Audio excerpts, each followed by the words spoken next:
Cedar Point in Sandusky, Ohio boasts one of, if not the most complete roller coaster collection in the entire world. They have a total of 67 rides, including 18 world-class roller coasters. Located on a peninsula on Lake Erie, Cedar Point takes up a staggering 364 acres of land. It opened in 1870, over 150 years ago, making it the second oldest park in the United States. Roller coaster enthusiasts from all around the world dream of just going to Cedar Point someday. It's one of the highest ranked amusement parks in the US, and for a very good reason. Today, I'm going to be giving you an ultimate review, as well as sprinkling in tips and tricks throughout the video, so stay tuned as you will not want to miss them. Sandusky, Ohio is located between Cleveland and Toledo. The nearest airports are the Cleveland Airport, Toledo Airport, and Detroit Airport. It's about a 1-hour drive from Cleveland, 1.5-hour drive from Toledo, and 2-hour drive from Detroit. There aren't a whole lot of places to stay near the complex except for places on site due to the fact that Sandusky is a relatively small town. Unless you're planning on staying on site, there are only a handful of hotels.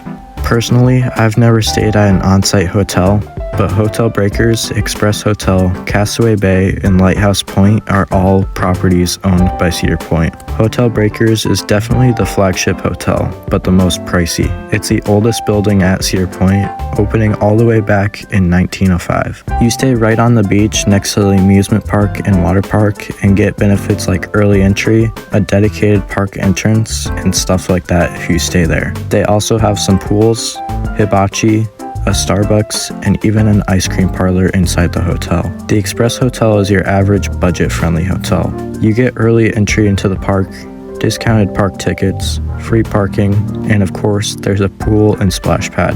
Nothing flashy, but if you want to keep money in your pocket while staying on site, this is probably where you want to stay. Castaway Bay is also pretty close to the park and is probably the best for families with small children. It has a full-on indoor water park and also comes with the same benefits as the other places. Lighthouse Point is probably the most interesting of the 4 places to stay on site. Here you actually get your own cabin right behind Steel Vengeance, and of course there's the same benefits as other hotels. If it's your first time going to Cedar Point, I recommend staying for 2 to 3 days for the full experience and maybe getting a fast pass on one of those days. This park is huge and you can't even get through half of the stuff in one day. So just be warned, this is a huge park to tackle.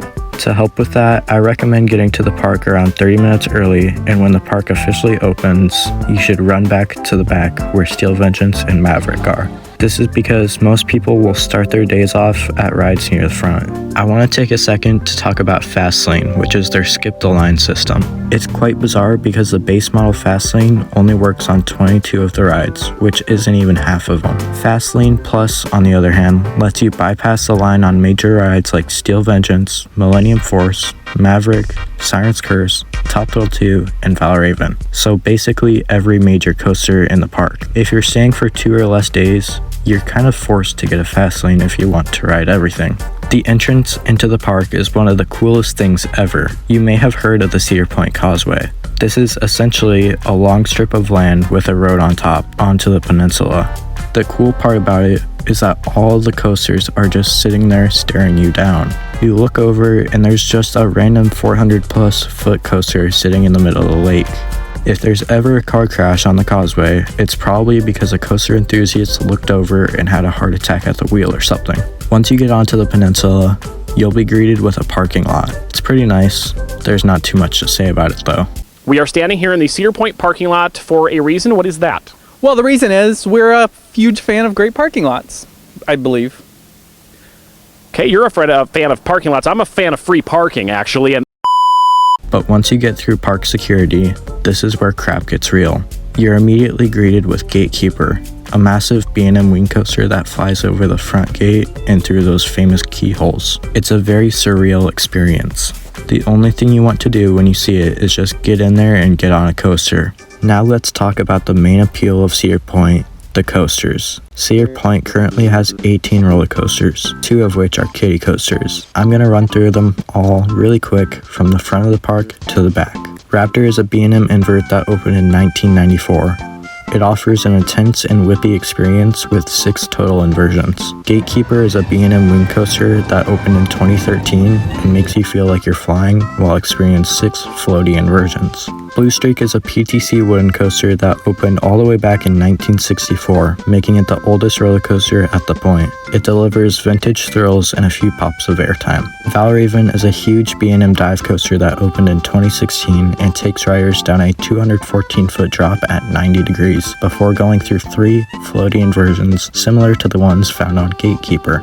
Wild Mouse opened in 2023 as a Zamperla spinning Wild Mouse and is actually pretty fun and offers some mild thrills next to the beach. Iron Dragon opened in 1987 as a suspended roller coaster built by Aerodynamics and takes riders on a journey through the woods. It's one of the last remaining rides of its type and gives some good views of Top Thrill 2. Siren's Curse opened in 2025 as the first ever tilt coaster in North America and was built by Vekoma. It offers high-level thrills with 13 pops of airtime and 2 inversions. Millennium Force was the world's first Giga coaster, taking riders 310 feet in the air before dropping them 300 feet at 80 degrees. It was built by Intamin and opened in 2000. The best part of this roller coaster is probably the iconic station music.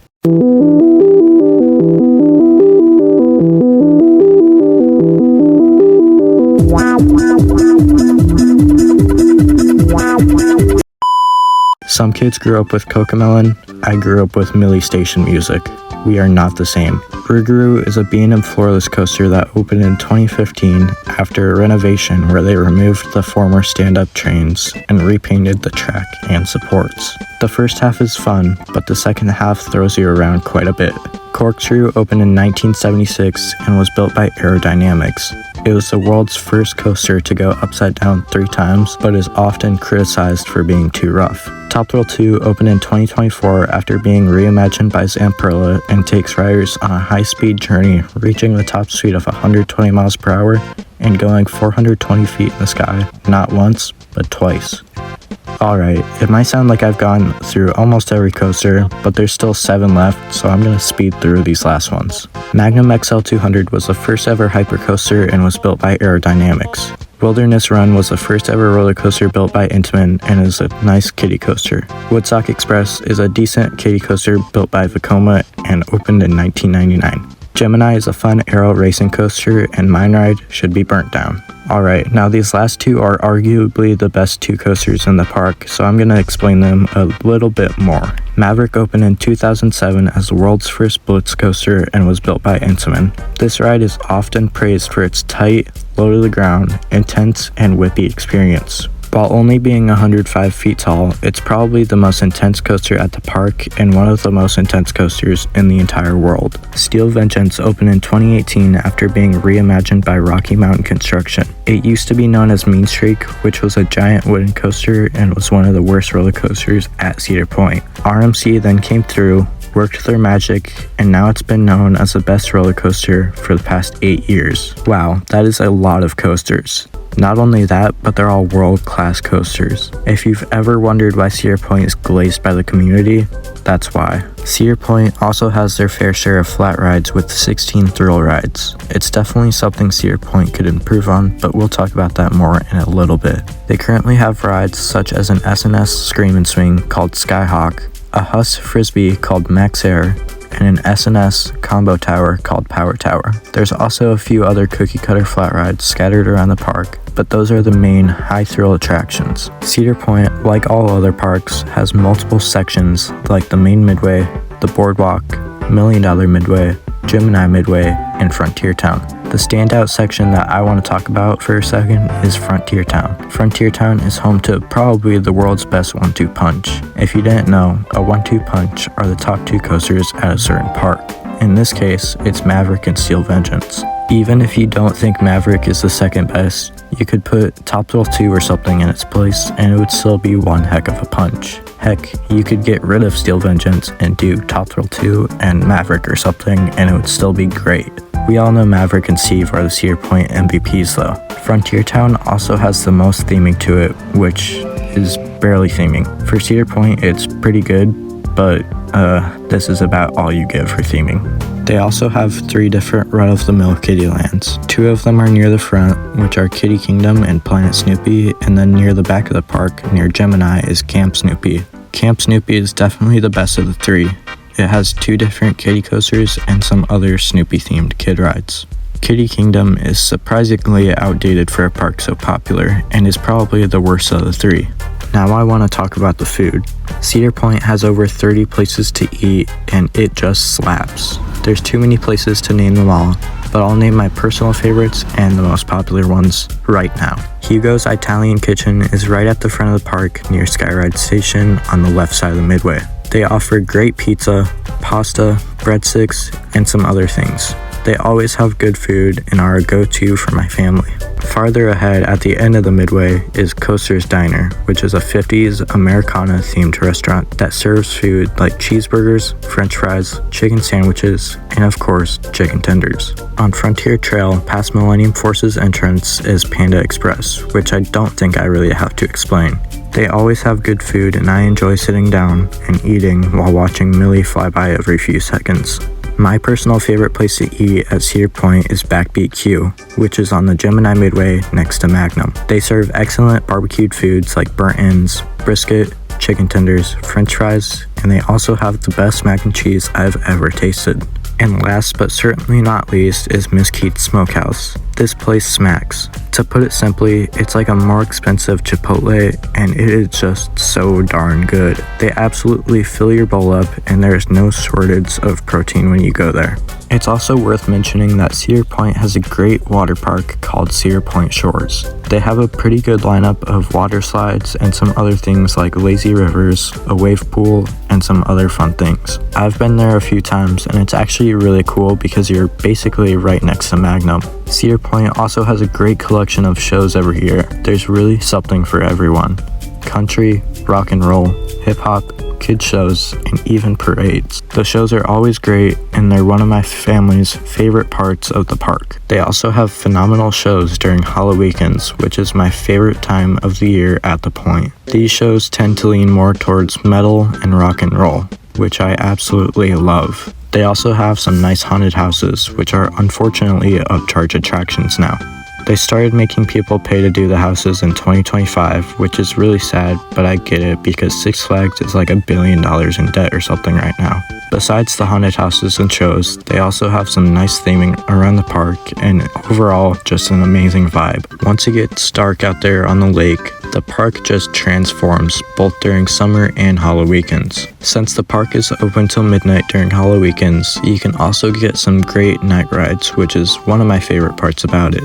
Cedar Point is a really well-rounded park, but like everywhere else, they have their flaws. A few things I personally think they can improve on include theming, expanding their flat ride collection, and keeping their park cleaner. I know this is an American park, but for a resort this big and popular, you would expect better theming. I never really get immersed like I can at Kings Island there. They also lack a lot of flat rides.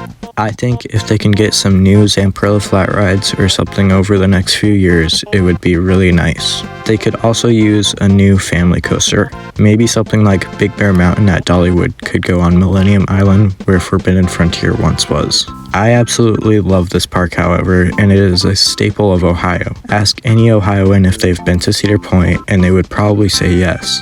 There's so much pride in Sandusky. There's murals and signs everywhere you look. Cedar Point doesn't feel like just another amusement park. It truly is something special. If you enjoyed this video or just watched this far, please consider subscribing as it helps me out a ton. Peace out and ride on.